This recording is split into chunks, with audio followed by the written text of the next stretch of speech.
Hola a todos, mi nombre es Jean Arévalo. Hoy vamos a estar viendo la clase siguiente, que es manifestaciones osteoarticulares en el paciente oncológico.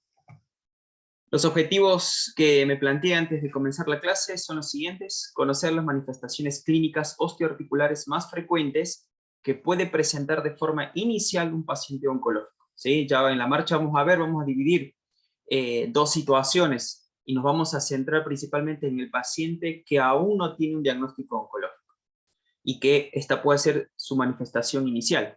Agrupar las diferentes presentaciones clínicas según su fisiopatogenia, a través del análisis clínico ordenado, aprender a solicitar los diferentes métodos complementarios diagnósticos. Realizar los diagnósticos de forma holística, desde lo sindrómico, diferencial y definitivo para su correcto manejo. Comenzamos entonces. La gran pregunta es, en un paciente que aún no tiene diagnóstico oncológico, ¿cuáles son las manifestaciones osteoarticulares con las que nos podemos topar en una guardia o un consultorio? Aquí algunas de ellas, las más frecuentes que podemos observar. Síndrome de compresión medular, generalmente del esqueleto axial, columna, generalmente lumbar y dorsal. Dolor óseo localizado, dolor óseo generalizado. Derrames articulares, una característica, son de curso insidioso y recurrente. Monoartritis u oligoartritis. Fracturas patológicas. Deformidades progresivas de articulaciones o miembros y tumefacción local.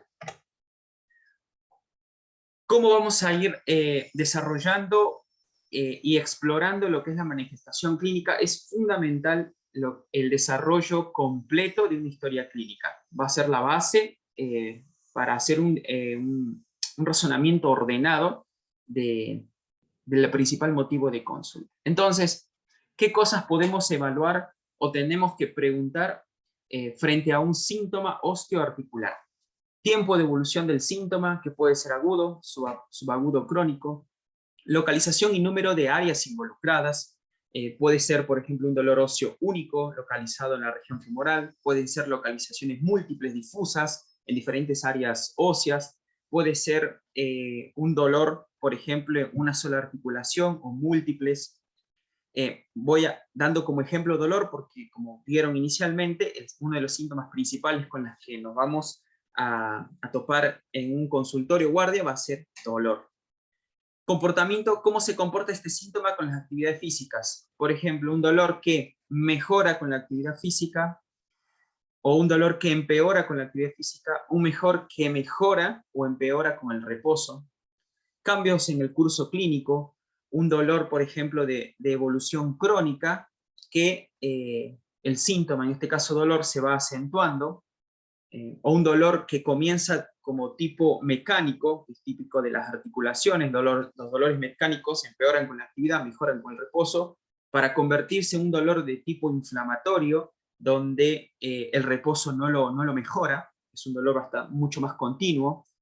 Otros síntomas asociados, y aquí es importante, cuando estamos sospechando patologías de base oncológica: pérdida de peso, sudoración, fiebre nocturna, que pueden constituir en conjunto los llamados síntomas B, pérdida de peso, cansancio, por ejemplo, en dolores óseos puntuales, de localización en la columna, asociado a trastornos neurológicos o incontinencia de esfínteres o trastornos esfinterianos. Por ejemplo, eso puede constituir lo que se llama un síndrome medular agudo.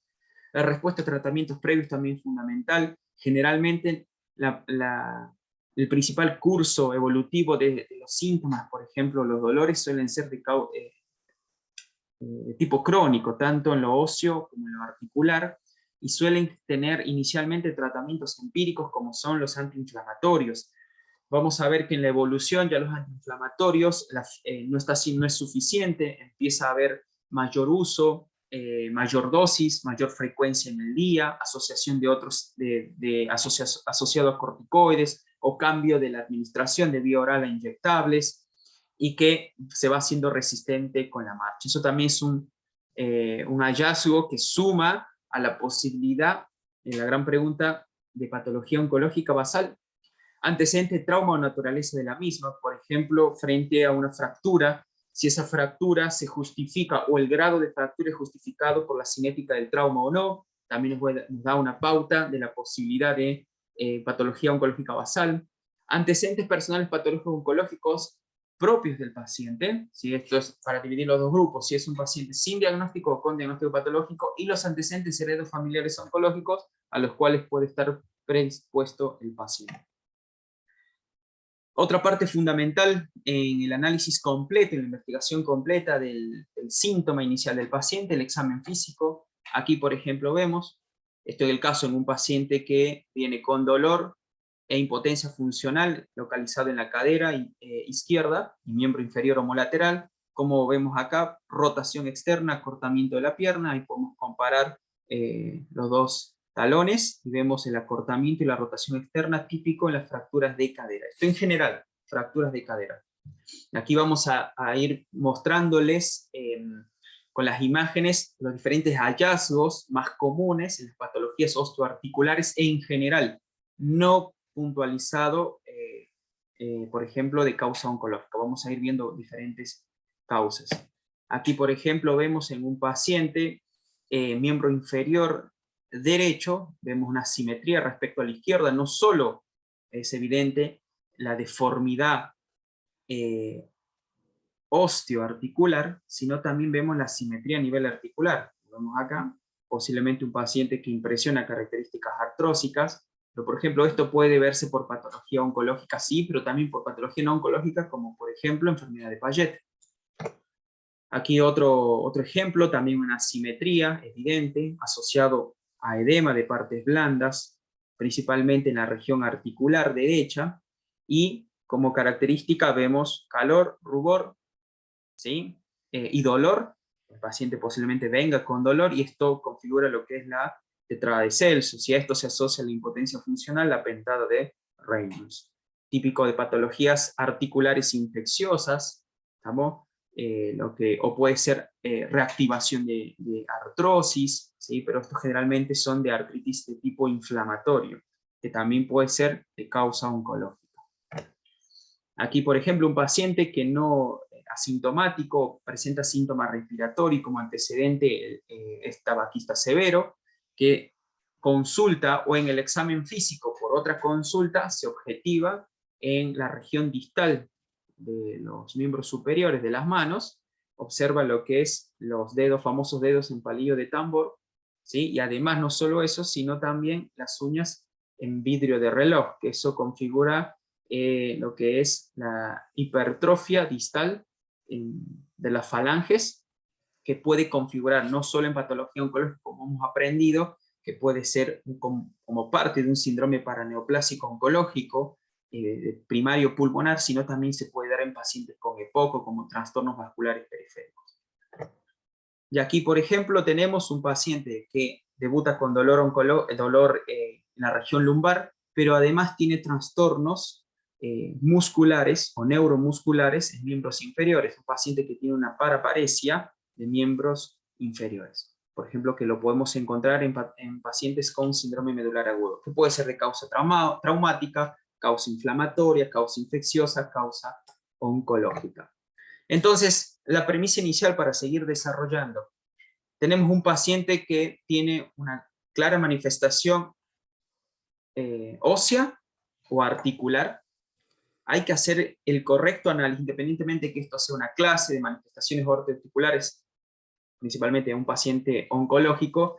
Lo que quiero llevarles es un razonamiento ordenado donde evaluamos correcta y completamente lo que es la sintomatología osteoarticular, hacer el análisis ordenado, no desde la patología oncológica, sino desde la patología general, sindrómica, diferencial, evaluando todos estos puntos que hemos desarrollado: tiempo, evolución, comportamiento, cambio, relación a actividades físicas, si cede o no con la medicación, antecedentes personales patológicos, heredofamiliares, etc.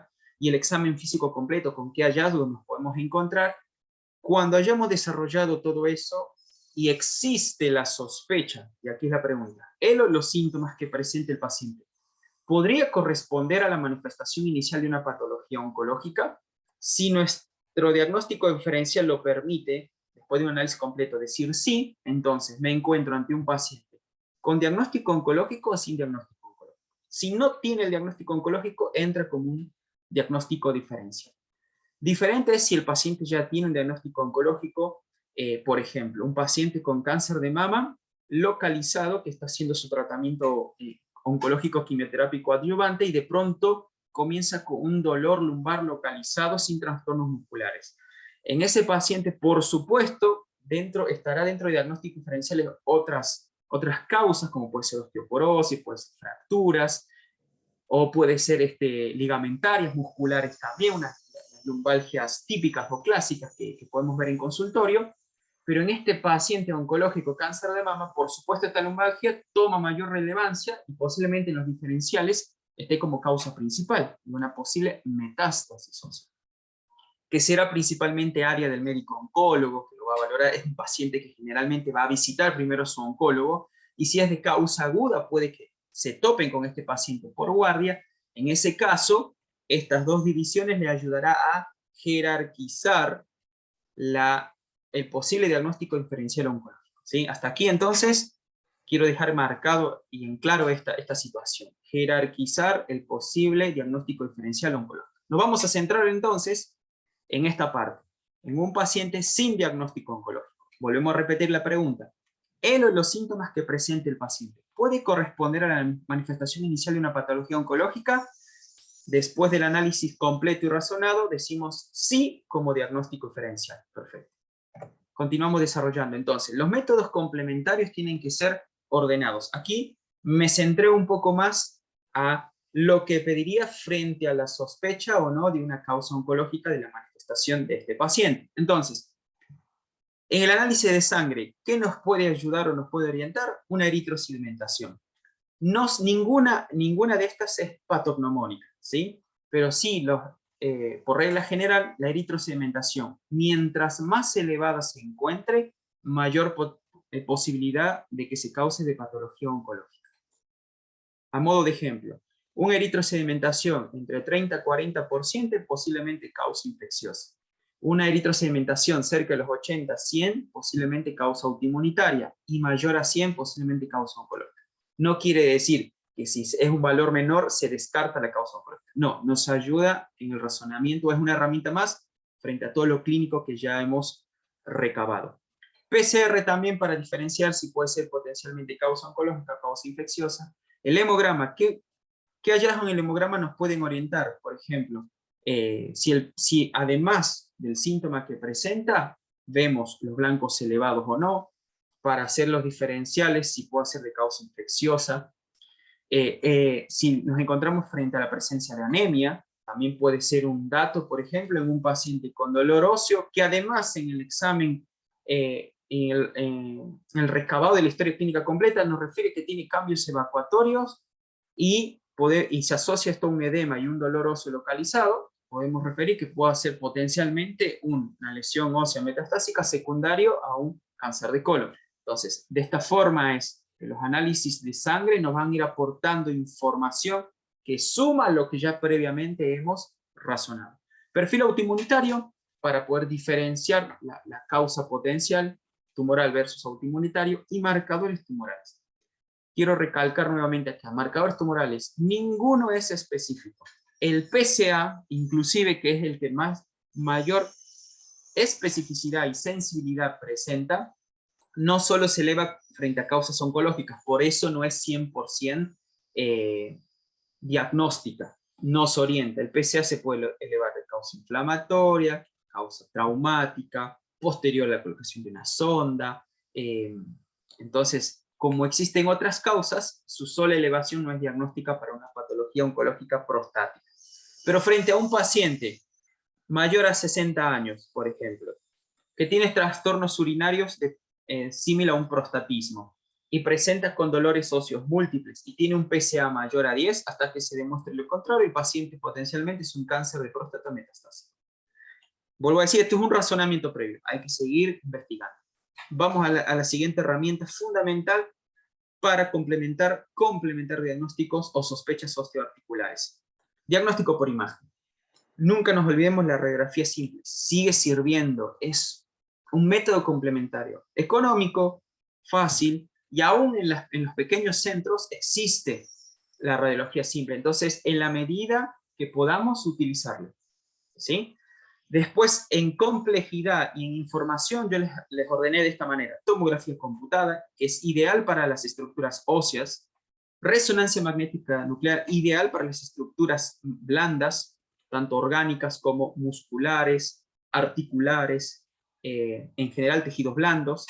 Centellograma óseo es un estudio que nos va a permitir evaluar el esqueleto completo y el metabolismo a nivel óseo. No solo es para patología oncológica ósea, primaria o metastásica. Sirve para otro tipo de patologías y puede haber falsos positivos. Entonces hay que seguir esa secuencia ordenada, vuelvo a decir, razonable. Entonces, aquí unos ejemplos. Vamos a empezar. Aquí tenemos una radiografía simple, una excelente radiografía, por supuesto, con imagen, ¿no? Van a ver que hay dificultades dependiente de la aparatología, del que lo realiza, del paciente que esté correctamente posicionado, ¿sí? Pero aquí vamos a ver, aquí donde marca la flecha, por ejemplo, impresiona una tibia normal, sin problemas, pero en esta región, si afinamos un poco el ojo, vemos como la cortical ósea se separa de la diáfisis, ¿vieron? De forma bilateral, paralela. Aquí vemos, ¿sí? Y si afinamos un poco más el ojo y vemos en profundidad, vemos aquí una región más central, impresiona nodular, homogénea, y lo estoy marcando con la flecha, ¿sí? Más radiolúcida, ¿sí? Un poco más negra respecto al hueso, que posiblemente esté haciendo un efecto de masa interno separando la cortical. ¿Cómo se llama este signo? Triángulo de Cotman. Tampoco es patognomónico de patologías oncológicas. Puede aparecer en patologías inflamatorias, en involucros, en necrosis centrales óseas, ¿sí? Pero aquí, como para iniciar un hallazgo. Ejemplo, ¿con qué puede haber debutado este paciente? Con un dolor difuso de la pierna, en este caso pierna derecha, o puede haber debutado con un dolor localizado, o con tumefacción, o con dolor que puede ser principalmente con la actividad física, sed en el reposo, o que empieza a generar complicaciones de la marcha, etc. ¿Sí? Radiología simple, fundamental, correctamente sacada, puede aportar mucha información inicial. ¿Sí? Segunda imagen, aquí tenemos, se trata del mismo paciente, tenemos una placa de columna, frente y de perfil, ¿sí? En la parte perfil vemos en la segunda lumbar, ¿sí? Respecto a las otras, vemos como el cuerpo vertebral está disminuido y está de posterior a anterior, lo vemos acuñado. Esto es lo que han podido ver en la clase de osteoporosis, que les he mostrado también este tipo de imágenes, ¿sí? Vemos una fractura en cuña, ¿sí? Una fractura en cuña. Este paciente puede o no haber debutado con ella, ¿sí? Existen fracturas, muchas de ellas, de acuerdo al grado, la intensidad o compromiso local, nervioso o muscular, en los síntomas que puedan tener. En este caso, podemos ver que aparece esta fractura en el fondo, miren, para que vean las otras vértebras. Están más radiolúcidas, más oscuras. Parece que una fractura en un fondo osteoporótico. Posiblemente, tampoco es el diagnóstico definitivo, pero nos va acercando a la posibilidad. Esto hay que complementar seguramente con otros métodos complementarios, ¿sí? Como puede ser tomografía, resonancia. Vuelvo a decir, hacer solicitar un diagnóstico por imagen, como puede ser una placa, muchas veces puede darnos el diagnóstico, pero generalmente nos va a dar la aproximación diagnóstica, ¿sí? Entonces, ¿por qué digo esto? Si nos presenta una imagen, como puede ser una fractura, puede ser este hallazgo del triángulo de Cotman, nos está diciendo, continúa estudiando, ¿sí? Continúa evaluando, hay que solicitar otros métodos complementarios. Si no nos dice nada, o no nos muestra nada, no quiere decir que el paciente no tenga una causa que esté generando su síntoma, ¿sí? Posiblemente en ese paciente también haya que solicitar, la intención va a ser diferente, no va a ser, continúa estudiando, que hay una posible causa ya inicial mostrada por placa, sino nos va a decir, no veo nada, pero el síntoma del paciente justifica seguir investigando, porque hay algo que la placa no está viendo. ¿Estamos? Por eso, vuelvo a decir, nos aporta información inicial que generalmente nos va a decir, continúe estudiando. Aquí en la otra imagen podemos ver cómo, esto es ya mirando de adelante hacia atrás, ¿sí? Vemos cómo la vértebra está disminuida en tamaño, ¿sí? Este paciente también puede debutar con una compresión medular, sí, también puede debutar con una compresión medular. En la última placa aquí vemos una placa un poco más difusa, más sucia que solemos llamarlo, no está tan claro, pero logra mostrarnos las diferencias en la radiodensidad de una u otra vértebra. Aquí vemos una vértebra, esto también es un L2, ¿sí? Aquí cuenten quinta, cuarta, tercera, segunda, lumbar. Vemos una vértebra que en las características anatómicas externas no parece estar alterada, pero internamente tengo una vértebra más radio opaca, más blanca respecto a las otras vértebras. Esto es la famosa llamada vértebra de marfil, no patognomónica, pero típica de metástasis, osteoblástica, ¿sí? Para diferenciarles del otro subtipo, que son osteolíticas, que suelen ser más radiolúcidas, más negras, ¿sí? Porque come la vértebra. Esta es una posible metástasis osteoblástica. Tampoco es la única causa. ¿Qué otras causas tenemos de aumento de la radiodensidad? Y típico de estas imágenes, por ejemplo, también enfermedad de Payet, ¿sí? Enfermedad metastásica de próstata o enfermedad primaria de ósea, que puede ser, por ejemplo, los linfomas. Pasamos a otros estudios un poco más complejos. Aquí en la primera que les muestro, marcado con la flecha, tenemos lo que es una tomografía. Podemos ver correctamente la dimensión y estructura de las vértebras. En la parte superior, damos un corte axial, podemos ver cómo el cuerpo vertebral está totalmente destruido, ¿sí? Vieron acá pérdida de cortical, hay un reemplazo, ¿sí? Posiblemente tumoral, y no solo eso, también hay compromiso de las apófisis, ¿estamos? Vertebrales.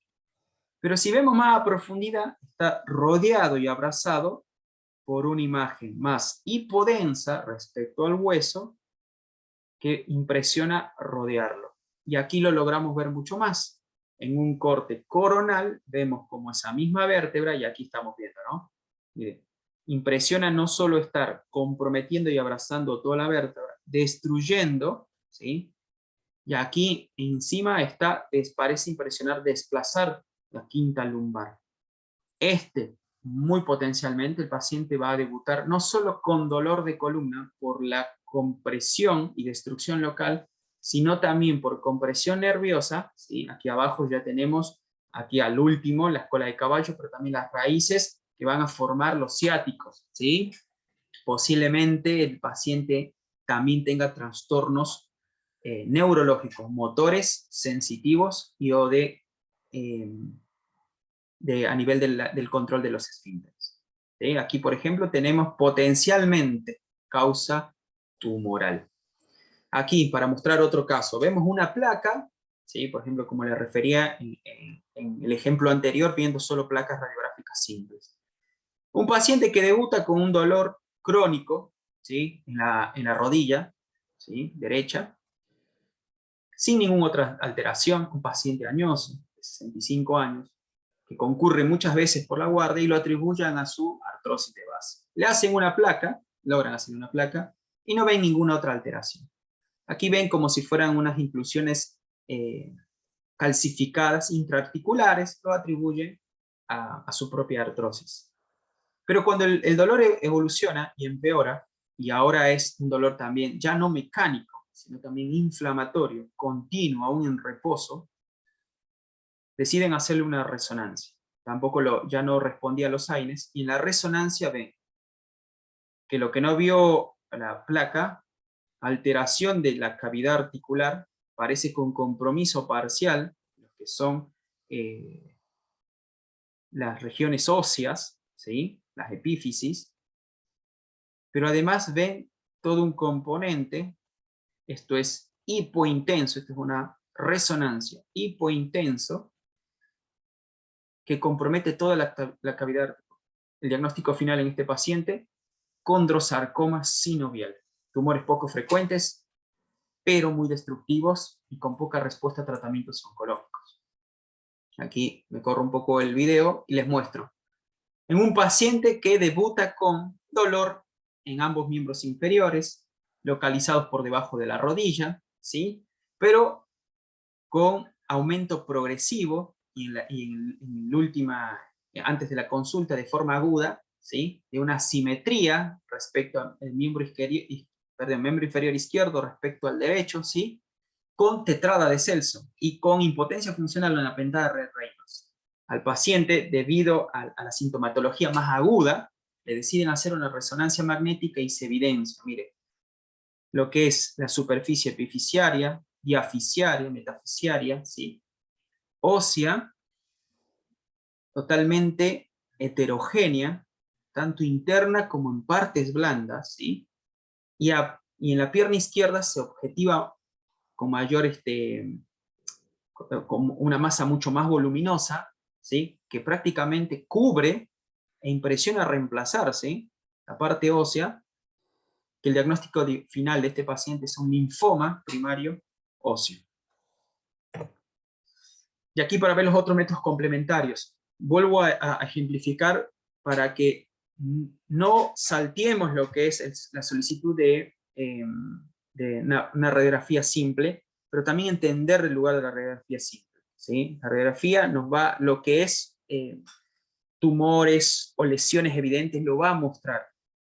Pero cuando yo tengo en un paciente que la clínica es soberana, y es una clínica crónica, cuando estamos viendo que su evolución está siendo muy rápida o tórpida, o los antiinflamatorios no están siendo suficientes, o empieza a aparecer algún otro trastorno, si la placa no ve nada, miren, acá vemos un paciente que debuta con un dolor localizado en la región media de la pierna derecha. Le hacen una placa, no se objetiva nada. El paciente progresa con los síntomas, deciden hacerle una resonancia y objetivan en la resonancia una lesión más hipointensa, ¿sí? En la región central diafisiaria, ¿estamos? Deciden con este resultado hacer una biopsia y el resultado es un sarcoma de Ewing.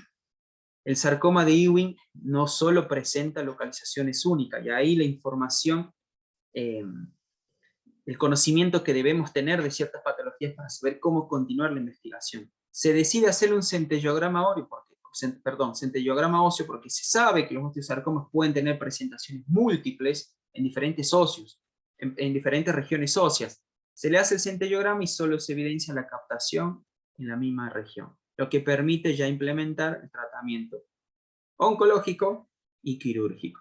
Y aquí otro ejemplo, los ejemplos más típicos que vamos a ver, perdón. Vamos a regresar. Aquí tenemos, por ejemplo, esto es la centellografía, ¿sí? Lo que capta es el metabolismo óseo, y vemos como hay una captación difusa. Todo lo que ven en más oscuro es porque son áreas óseas hipercaptantes. Y el informe nos va a decir sugestivo de acuerdo al grado, a la intensidad de captación, mayor probabilidad de metástasis o lesiones óseas. Y aquí vemos múltiples, humerales, costales, esternal, en cadera, en las regiones femorales. Y esto es típico, por ejemplo, en la presentación de metástasis óseas de patologías oncológicas. Causas fundamentales, o cuáles son las patologías que más aman el hueso. Tenemos, por ejemplo, cáncer de mama, cáncer de riñón, cáncer de pulmón, de los tres más frecuentes. Y después, por supuesto, las otras patologías como son la cáncer de tiroides. Entonces, seguimos el razonamiento ordenado. Paciente que presenta un síntoma osteoarticular, después del análisis completo de la historia clínica y el examen físico, sospecho, o dentro de mis diagnósticos diferenciales, está validado, bajo mi razonamiento, que aparezca una posible patología o causa oncológica. Realizo o solicito de forma razonada los diagnósticos diferenciales, no solo para la parte oncológica, sino para las otras patologías que pense, y de pronto encuentro hallazgos sugestivos de patología oncológica, o de causa oncológica. Entonces ahí yo tengo que continuar el razonamiento. Si esto de causa oncológica, estoy frente a una invasión locorregional, estoy frente a una diseminación a distancia, o potencialmente un síndrome paraneoplásico osteomuscular, o / reumatológico. Entonces, ¿qué pautas de lo que hemos razonado clínicamente y hallado en métodos de imágenes nos va a ayudar a encajar en esto? Les tiro algunas pistas. Por ejemplo, si yo estoy frente a un síntoma localizado y por imágenes me presenta un hallazgo localizado, por ejemplo, paciente que debuta con un dolor articular, una monoartritis de grande articulación, ¿sí? En donde una de mis sospechas es potencialmente un tumor osteoarticular primario, y en los métodos de imagen yo por resonancia evidencio una lesión mixta osteoarticular en dicha región, y en los estudios de extensión, como puede ser un centello o una tomografía, no evidencio ninguna otra lesión sospechosa de que sea eso el primario y lo que yo estoy viendo es el secundarismo. Entonces posiblemente fisiopatogénicamente estoy frente a una invasión locorregional / tumor primario. ¿Estamos? Si yo tengo el mismo caso y en los estudios de imagen yo evidencio una lesión tumoral voluminosa en pulmón, ¿sí? Y dentro del centellograma óseo evidencio no solo eso, sino otras lesiones localizadas, por ejemplo en costillas y en húmero. Entonces, potencialmente estoy frente a un tumor primario que ha hecho metástasis en los otros lugares, o es más probable y frecuente que esté frente a un tumor primario, un cáncer de pulmón, que ha hecho metástasis en esas regiones óseas y en el lugar donde donde el paciente presenta la clínica. Posiblemente una diseminación a distancia, una enfermedad metastásica. ¿Y qué tal? ¿Y cuál es el siguiente caso para explicarles de paraneoplásico? ¿Qué pasa si estoy frente al mismo paciente, con la misma clínica mixta, ósea y articular de la grande articulación rodilla derecha, con características inflamatorias? En el mismo caso, hago los estudios de imágenes y no presenta ninguna alteración sugestiva de una lesión tumoral. Hago un estudio de extensión general, tampoco evidencia ninguna otra lesión. Posiblemente ese paciente va a requerir mayor investigación dentro de los posibles métodos diagnósticos, punción del líquido intraarticular y análisis análisis bacteriológico, análisis físico-químico y análisis citológico. ¿Estamos? Y en esos análisis no impresiona, no hay hallazgo ni de células tumorales, impresiona de causas inflamatorias, pero no hay bacteriológicas. ¿Estamos? Entonces, frente a este paciente, posiblemente, si he descartado todas las otras causas más frecuentes de la patología que tengo, posiblemente esté frente a un síndrome paraneoplásico de una patología que hasta ahora no he podido diagnosticar un oncológico primario.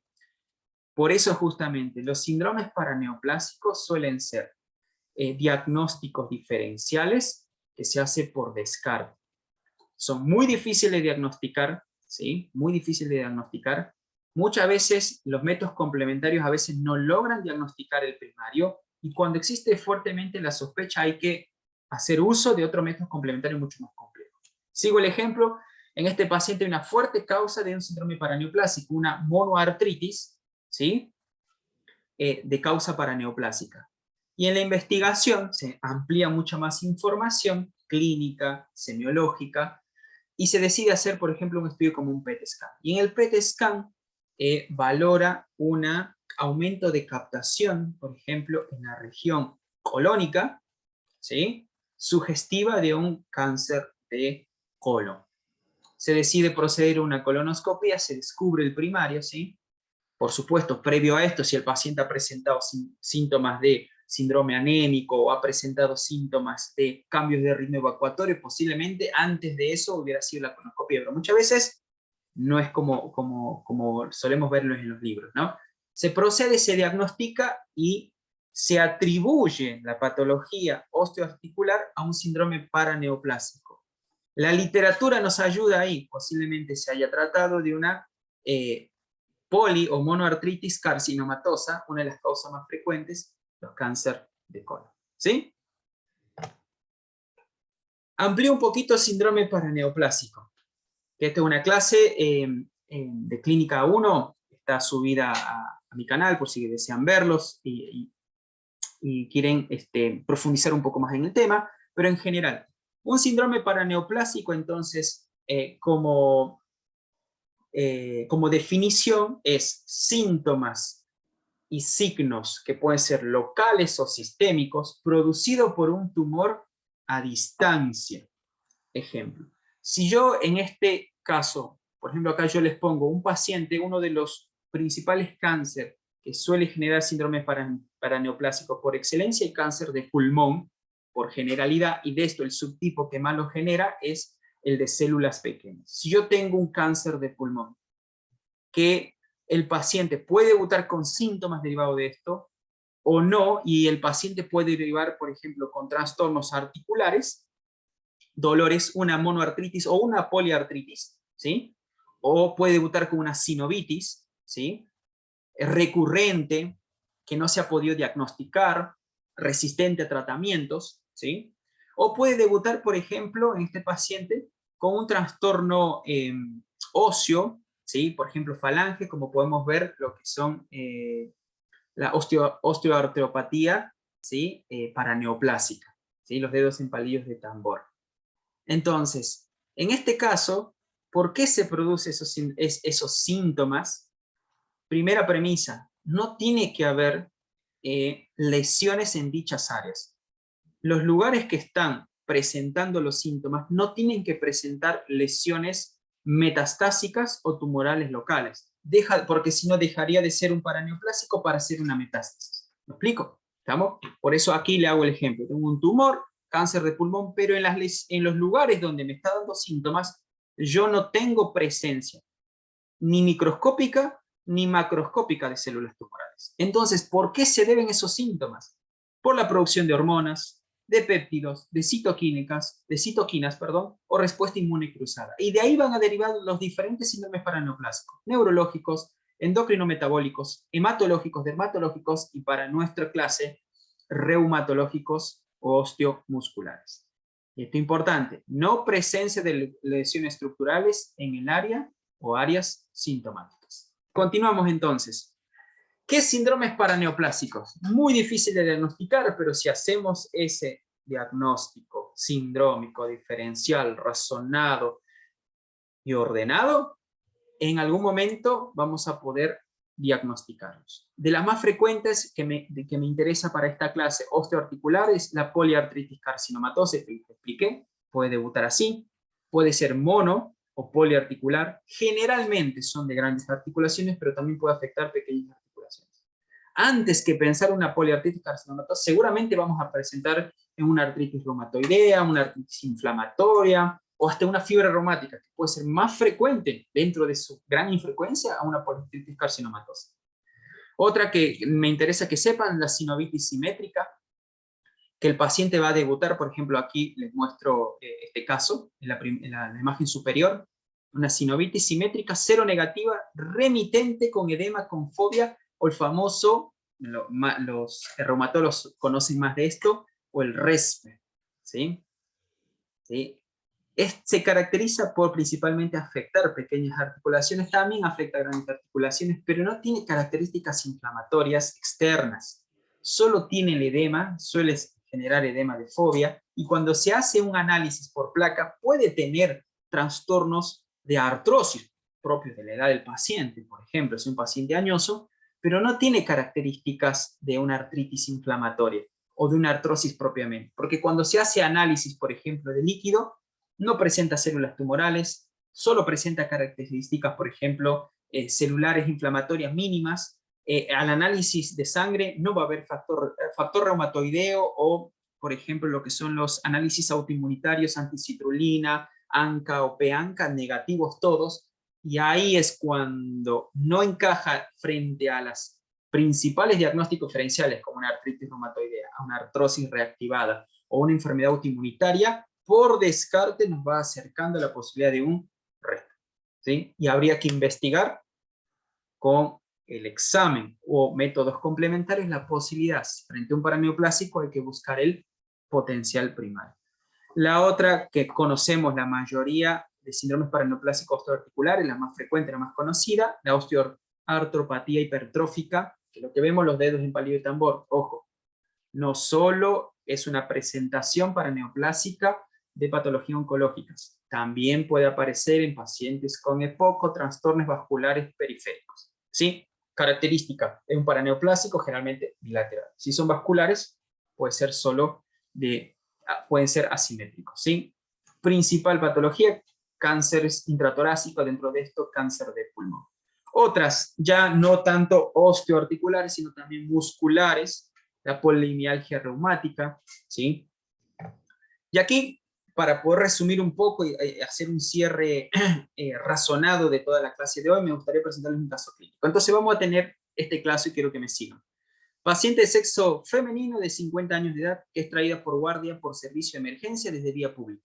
Paciente refiere que al intentar bajar de la vereda a la calle para cruzarla, sintió un dolor intenso en cadera y pierna izquierda con posterior imposibilidad de continuar la marcha. Al examen físico, dolor en la palpación localizada en región de cadera izquierda asociado a tumefacción de dicha zona, no tetrada de Celso, miembro inferior homolateral acortada y rotada a la izquierda. Aquí la imagen, ¿sí? La misma imagen que les mostré anteriormente. En un caso de la vida real, ¿sí? Antecedentes personales patológicos niega, herederos familiares niega, no toma ninguna medicación, no hace controles médicos. Métodos complementarios, vemos una placa, una radiografía simple de cadera, vemos cómo hay una fractura de cadera con impactación. ¿Sí? Acá vemos que está corrido y está impactada. Entonces, hasta aquí, nosotros podemos decir, generalmente tendemos a pensar esto, ¿no? Con la clínica ya nos acerca a una fractura de cadera. Decimos esto es una fractura de cadera, secundaria a un trauma. Pero si nos detenemos y hacemos lo que hemos aprendido hoy, análisis detallado, pausado, ordenado, valoramos todos los hallazgos, valoramos todas las características del paciente. Tengo una fractura de cadera en un paciente sexo femenino de 50 años. ¿Cuál es la causa más frecuente de fractura de cadera en pacientes de mayor de 50 años? La osteoporosis. Pero generalmente suele ser en pacientes de mucha más edad, después de los 65 70 años. Estamos en la mujer de menor edad por el estatus menopáusico y en los pacientes varones, generalmente después del 75 años, rememoren clase de osteoporosis del tipo 2. ¿Estamos? No solo eso, sino que evaluamos acá cinética del trauma. ¿La cinética del trauma justifica el tipo y el grado de fractura? Sí, no. Ahí nos vamos haciendo preguntas. Entonces aquí vamos haciendo diferentes evaluaciones. Primera valoración, presentación clínica. El paciente, la presentación clínica es una fractura de cadera izquierda. Dentro de la lista que yo les mostré, ¿cuál fue su presentación? Fractura de cadera izquierda. Hacemos, no, lo errado es pensar directamente causa oncológica. Por ejemplo, pensar en una fractura secundaria, una metástasis de un cáncer. ¿Cuál? No lo sé, pero de un cáncer. Mal, errado. El pensamiento y el razonamiento tiene que ir a partir de un síndrome. Entonces, el síndrome es una fractura de cadera izquierda. Empiezo a valorar los diferenciales. ¿Qué me va a servir? La historia clínica. Cuando yo profundizo más en la historia clínica, ¿sí? El paciente me refiere a historia de dolor crónico de 6 meses de evolución, intensidad progresiva y tipo mecánico, ¿sí? Inicialmente, ¿sí? Y no tiene antecedentes de trauma. Y a esto le agrego los síntomas actuales, que el paciente se fracturó intentando bajar un peldaño. La cinética de trauma no me justifica el grado de fractura. Entonces aquí, ojo, según análisis ordenado, ¿existe la posibilidad de causa oncológica como diagnóstico diferencial? Aquí yo agrego a mi diagnóstico diferencial fractura de cadera el siguiente nombre. Posibilidad de una fractura patológica. Ahora, dentro de las causas de fractura patológica, no solo está el oncológico. Osteoporosis a la edad. ¿Es posible? ¿Existen casos de osteoporosis temprana? Sí. ya voy pensando en qué otro método complementario solicitar. Por ejemplo, estoy pensando en osteoporosis, una densitometría ósea me serviría. Si estoy pensando en una fractura patológica secundaria, patología oncológica, primaria, de algún tumor primario óseo, secundaria de alguna metástasis de algún cáncer, paciente 50 años, cuál puede ser el cáncer más frecuente, etc. Voy ampliando el análisis y sigo el razonamiento ordenado. Tercera valoración, ahora, en base a lo que estoy sospechando y pensando, solicito los métodos complementarios. Desde el razonamiento más allá del protocolo. Esto nos pasa mucho. Que cuando llega, por ejemplo, una fractura, por ejemplo, en este caso una fractura, tendemos a reemplazar el razonamiento por protocolo. Entonces decimos, tengo una fractura, mi servicio, o por ejemplo en este caso, la clínica o el hospital donde estoy, me dice, ¿qué debo pedir? No quiere decir que el protocolo esté mal. Es una forma más práctica de acción, más en una guardia. Pero el razonamiento no se debe reemplazar. Entonces, yo tengo que pensar en este paciente, ¿cuáles son los métodos complementarios que me van a acercar no a mi diagnóstico diferencial, a mis diagnósticos diferenciales?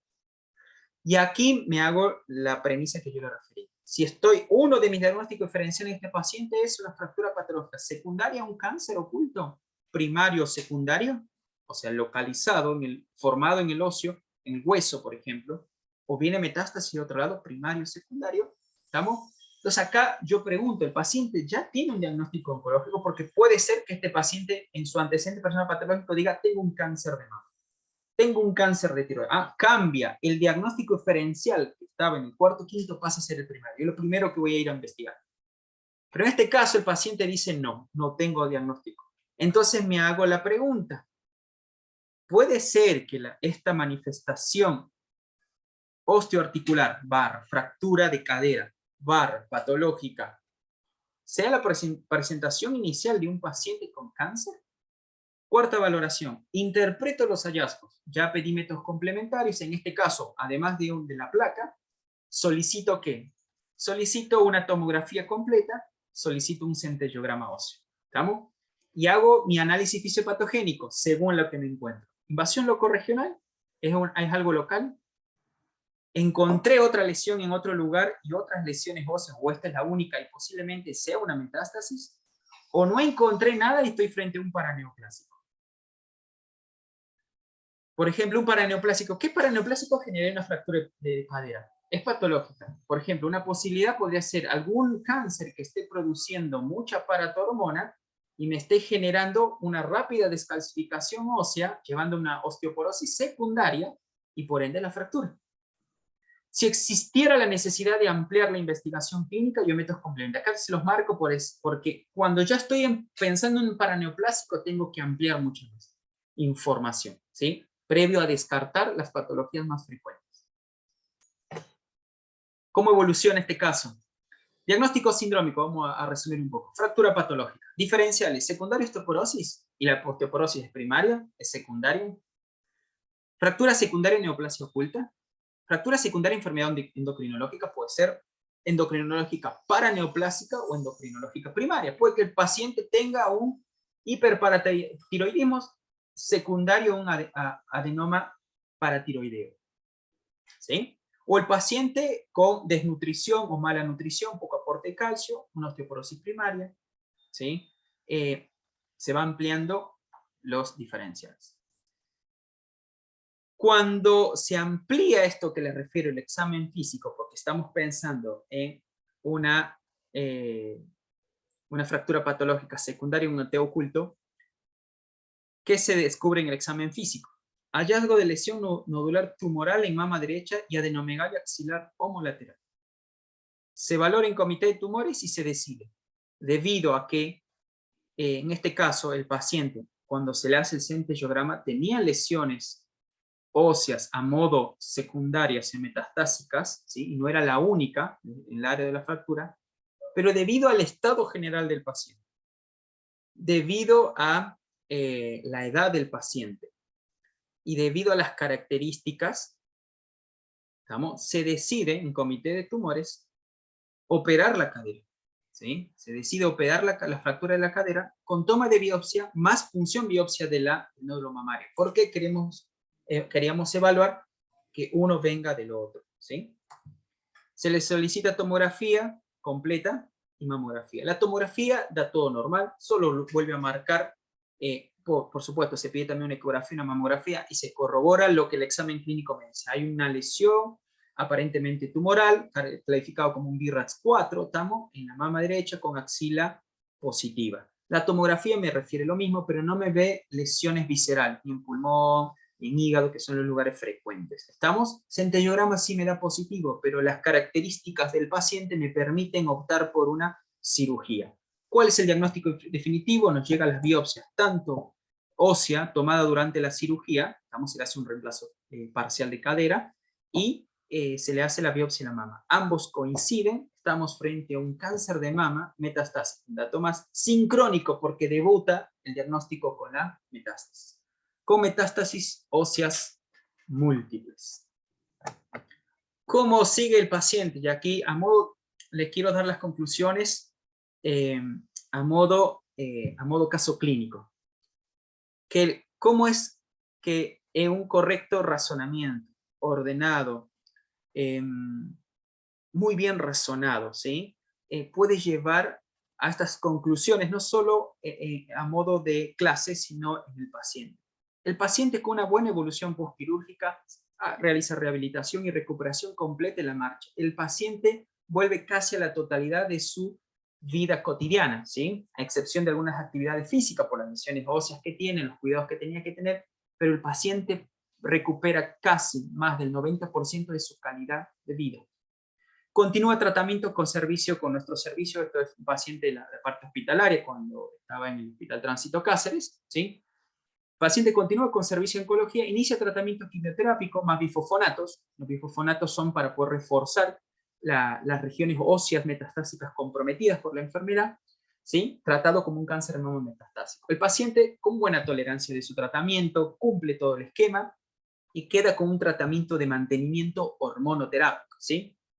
Y logra llevar una sobrevida de 4 años desde el diagnóstico con buena calidad de vida. Tiene en su evolución 2 recaídas, en la realidad de las patologías oncológicas, con tratamientos subsecuentes cada vez menos tolerados ya por el deterioro progresivo del status performance. Fallece en el 2021. Si bien el final no es lo que todos esperan, pero en la secuencia del tiempo, el correcto manejo multidisciplinario, clínico, porque todo esto no es trabajo solo de especialistas, sino cómo fue encarado desde la guardia, médicos como muchos de ustedes, los que pueden estar ahora viendo esta clase a modo de futuros médicos generales, ¿estamos? Como estudiantes de medicina, pero desde ahí comienza el beneficio que puede recibir un paciente oncológico, ¿sí? Le cierro a modo de pensamiento. Dependerá de cada uno de ustedes como futuro profesional si solo se trata todo esto de conocimiento como un fin en sí mismo o como una herramienta para el cuidado de los demás. Así que espero que les haya servido. Cualquier duda, vía, ya saben, por WhatsApp o cuando tengamos prácticos presenciales, estaré para evacuar sus dudas. Gracias por la atención y que tengan buen día.